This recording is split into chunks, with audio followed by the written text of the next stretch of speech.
పేరుతో కృష్ణా జలాలను ఆంధ్రప్రదేశ్ యథేచ్ఛగా తమ ప్రాంతానికి మళ్లించుకుంటుంది.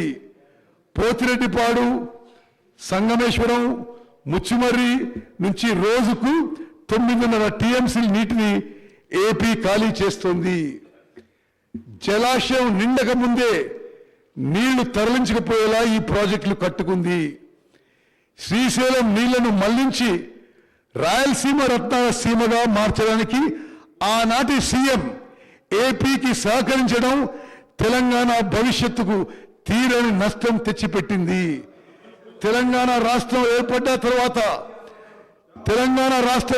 తర్వాత మొట్టమొదటిగా పునాది రాయి వేసిన Palamuru Rangareddy lift irrigation scheme కింద, అధ్యక్ష ఈ ఫిగర్ మీరు గమనించాలి, తెలంగాణ రాష్ట్రం ఏర్పడిన తర్వాత మొట్టమొదటిగా పునాది రాయి వేసిన Palamuru Rangareddy lift irrigation scheme కింద 27,000 కోట్లు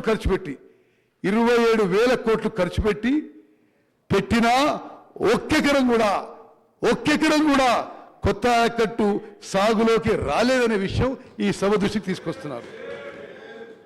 2 టీఎంసీల నీటిని లిఫ్ట్ చేసేందుకు చేపట్టిన ఈ ప్రాజెక్టును అకారణంగా 1 టీఎంసీకి కుదించారు.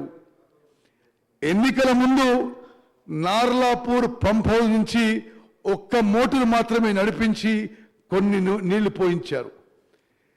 అదేవిధంగా పాలమూరు రంగారెడ్డి ఫౌండేషన్ వేసిన తర్వాత మరి డిండి ప్రాజెక్ట్ కూడా ఫౌండేషన్ వేసి డిండి ప్రాజెక్ట్ కూడా పెండింగ్ జాబితాలోనే పడిపోయింది.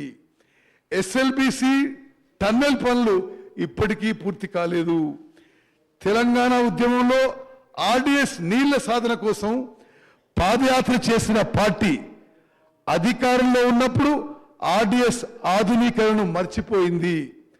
దీన్ని సప్లిమెంట్ చేయడానికి తుమ్మిళ్ల పేరుతో లిఫ్ట్ పెట్టి ఒక్క మోటార్తో నీళ్లు